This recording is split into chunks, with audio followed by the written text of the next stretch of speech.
لیپ top سامنے تکیے پر رکھا ہوا تھا۔ وہ بیڈ پر کوہنیوں کے بل اوندھی لیٹی ہوئی تھی۔ اسکرین کی روشنی اس کے چہرے کو چمکا رہی تھی۔ وہ ٹھوڑی تلے ہتھیلی رکھے دوسرے ہاتھ کی ایک انگلی لیپ ٹاپ کے ٹچ پیڈ پر پھیر رہی تھی۔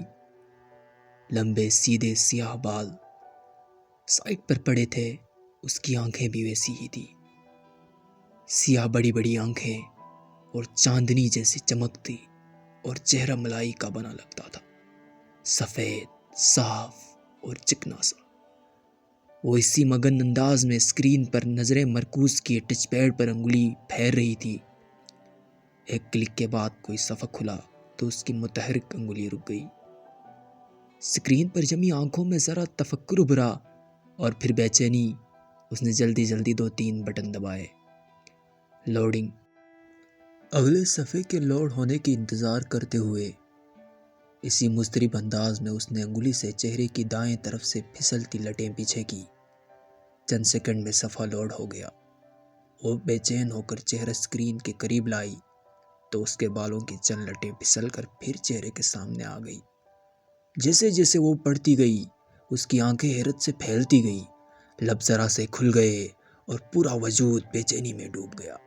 ڈھیر سارے لمحے لگے تھے اس کو خود کو یقین دلانے میں جو وہ پڑھ رہی تھی بالکل سچ ہے، اور جیسے ہی اس کے ذہن نے یقین کی دھرتی کو چھوا وہ ایک جھٹکے سے اٹھ بیٹھی۔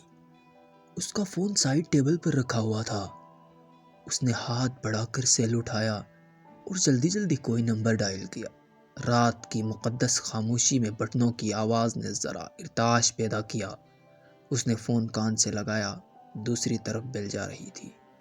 ہیلو زارا، شاید رابطہ مل گیا تھا۔ تبھی وہ بے حد شوخی سے چہکی، کیسی ہو؟ سو تو نہیں گئی تھی؟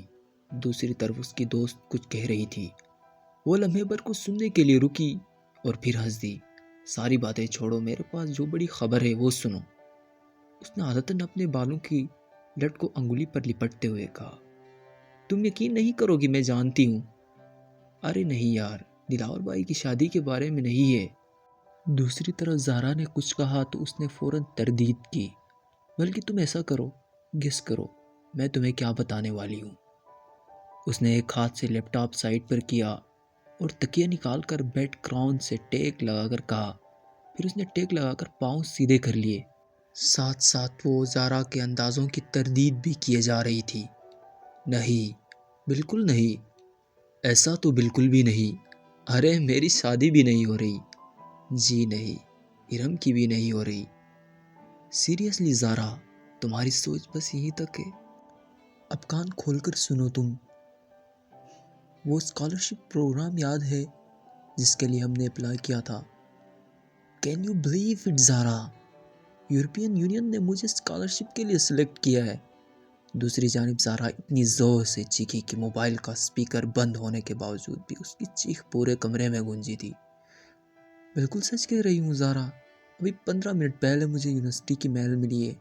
اور ساتھ ہی لیپ ٹاپ کا رخ اپنی طرف موڑ کر دوبارہ غور سے اسکرین کو دیکھا، جہاں 15 منٹ پہلے ہی سلیکشن میل آئی ہے۔ تم بھی فوراً چیک کرو، تم نے بھی اپلائی کیا تھا، تمہیں بھی میل آئی ہوگی۔ وہ فون ایک ہاتھ میں پکڑ کر دوسرے ہاتھ سے لیپ ٹاپ آف کر رہی تھی۔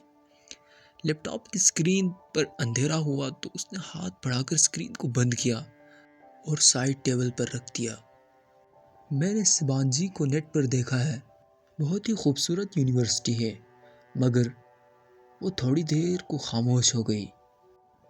دوسری طرف سے استفسار پر وہ پھر سے بولی تھی، بس ایک چھوٹا سا مسئلہ ہے، ہم اپنی فیملیز کو اس کے بارے میں نہیں بتائیں گے۔ دھیمی آواز میں بولتے ہوئے اس نے بند دروازے کو دیکھا۔ دراصل سبانجی میں لڑکیوں کے ہیڈ سکارف پر پابندی ہے، ادھر سر ڈھانپنا منع ہے۔ گھر والوں کو بتا کر انہیں فکر مند کرنے کے بجائے اس بات کو گول کر جانا۔ ویسے بھی ہم دونوں ہی سکارف نہیں لیتی۔ اس پل کھڑکی کے باہر کچھ کھڑکا ہوا تھا۔ وہ چونک کر دیکھنے لگی۔ قد آدم کھڑکیوں کے آگے بھاری پردے گرے ہوئے تھے، البتہ پیچھے جالیاں کھلی ہوئی تھی، شاید اس کا وہم تھا۔ وہ سر جھٹک کر فون کی طرف متوجہ ہو گئی۔ ابا نے مجھے کبھی سکارف لینے یا سر ڈھکنے پر مجبور نہیں کیا۔ Thank God. ہاں، ارم گھر کے باہر سکارف لیتی ہے۔ اس کے ابو تایا فرقان کچھ سخت تھے نا۔ پھر وہ بیڈ سے ٹیک لگاتے ہوئے نیم دراز ہو کر بتانے لگی، پرمیشن کا تو کوئی مسئلہ نہیں ہے، ابا اسپین جانے کی اجازت نہ دیتے، مگر ترکی میں تو سبین پھپھو رہتی ہیں، ویسے بھی انہیں اپنی بیٹی پر پورا بھروسہ ہے۔ پھر وہ چند لمحے اپنی دوست کی باتیں سنتی رہی۔ زارا خاموش ہوئی تو اس نے پھر نفی میں سر ہلایا۔ کل نہیں، دلاور بھائی کی مہندی کل ہے، تم آ رہی ہو نا؟ اور ہاں، میں اور ارم لہنگا پہن رہے ہیں، سارے کزنز بہت ایکسائٹیڈ ہیں، خاندان کی پہلی شادی ہے نا۔ اوکے، اب تم جا کر میل چیک کرو، میں بھی سوتی ہوں، رات بہت ہو گئی ہے۔ الوداعی کلمات بولنے کے بعد اس نے فون تکیے پر اچھال دیا، پھر باہر جانے کے لیے اٹھ کھڑی ہوئی۔ باہر لاؤنج خاموشی میں ڈوبا ہوا تھا۔ حیا نے آہستہ سے اپنے کمرے کا دروازہ بند کیا، ننگے پاؤں چلتے لاؤنج سے کچن میں آئی۔ سیاہ قمیض اور کھلے ٹراؤزر میں اس کا قد اور بھی دراز لگ رہا تھا۔ کچن میں اندھیرا پھیلا ہوا تھا۔ وہ دروازے پر رکی اور ہاتھ بڑھا کر کچن کی لائٹ جلائی۔ ساری بتیاں جل گئیں۔ اس نے آگے بڑھ کر فریج کا دروازہ کھولا اور پانی کی بوتل نکالنے کو جھکی۔ جھکنے سے بال پھسل کر سامنے آ گئے۔ حیا نے نرمی سے ان کو پیچھے ہٹایا اور پانی کی بوتل لے کر سیدھی ہوئی۔ کاؤنٹر پر رکھے ریک سے گلاس اٹھایا اور پانی گلاس میں ڈالنے لگی۔ تبھی اس کی نگاہ کاؤنٹر پر رکھی سفید چیز پر پڑی۔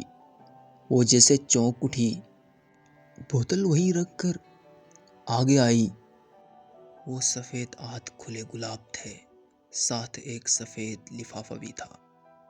حیا نے گلدستہ اٹھایا اور اسے پاس لا کر آنکھیں موندے اس کو سونگا۔ دل فریب تازگی بھری مہک اس میں اتر گئی۔ پھول بالکل تازہ تھے، جیسے ابھی توڑے ہوں۔ جانے کون یہاں رکھ گیا۔ اس نے بند لفافہ اٹھایا اور پلٹ کر دیکھا۔ اس کے پتے والی جگہ پر حیا سلمان لکھا ہوا تھا۔ بھیجنے والے کا کوئی پتہ نہیں لکھا تھا، بس کورئر کی ٹکٹ لگی ہوئی تھی اور ٹکٹ پر 1 روز قبل کی تاریخ لکھی ہوئی تھی۔